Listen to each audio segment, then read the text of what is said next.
नमस्कार, आप देख रहे हैं सुनो पॉलिटिक्स न्यूज। आइए आज सुबह की कुछ बड़ी खबरों पर एक नजर डालते हैं। उसके पहले चैनल पर नए हैं तो चैनल को सब्सक्राइब करना बिल्कुल ना भूलें। बता दें कि सबसे पहली खबर आ रही है, 24 घंटे में 5वीं वारदातें नीतीश सरकार पर भारी। तेजस्वी यादव ने एक एक कर गिनवाए सभी के नाम।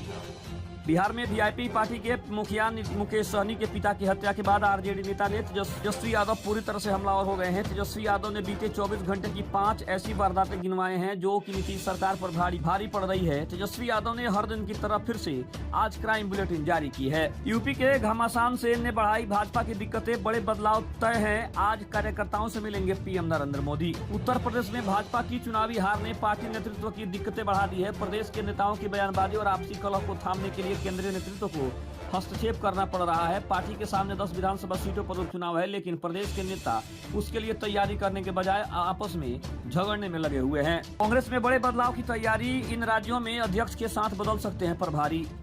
लोकसभा चुनाव में बेहतर प्रदर्शन के बाद कांग्रेस की नजर 4 राज्यों के विधानसभा चुनाव पर है। हरियाणा, महाराष्ट्र, झारखंड और जम्मू कश्मीर में चुनाव रणनीति को अंतिम रूप देने के साथ पार्टी दूसरे राज्यों में भी संगठन को मजबूत करने की तैयारी में जुटी हुई है। इसके तहत पार्टी कई प्रदेशों में अध्यक्षों के साथ कार्यकारिणी और जिला स्तर पर संगठन में बदलाव कर सकती है। बिहार में सीरियल ब्रिज कोलैप्स पर नीतीश सरकार गंभीर, दर्जन भर पुल गिरने के बाद सबसे बड़ा निर्णय लिया गया।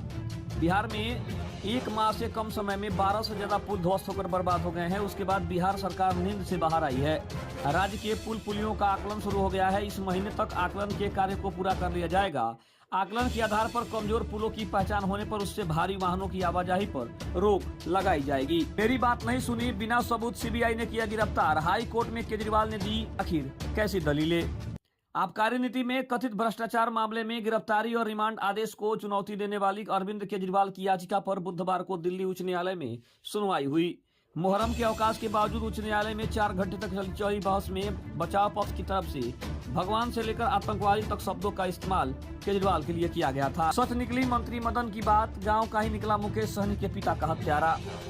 वीआईपी के चीफ मुकेश सहनी के पिता जीतन सहनी की हत्या का खुलासा दरभंगा पुलिस ने कर दिया है और इस मामले में मुख्य आरोपी काजिम अंसारी को गिरफ्तार किया गया है, जिसने अपना जुर्म कबूल कर लिया है। इस हत्याकांड के बाद नीतीश सरकार के समाज कल्याण मंत्री मदन सहनी ने जो दावा किया था वो सच साबित हुआ है। लोकसभा चुनाव के बाद बिहार प्रदेश बीजेपी की पहली कार्य समिति की बैठक 2024 की समीक्षा 2025 की तैयारी शुरू होगी। लोकसभा चुनाव के बाद पहली बार बिहार बीजेपी कार्य समिति की बैठक होने जा रही है, जो 18 जुलाई को पटना के Shri Krishna memorial hall mega meeting होगी। व्यक्तिगत कारणों से रक्षा मंत्री राजनाथ सिंह का दौरा रद्द हो गया है।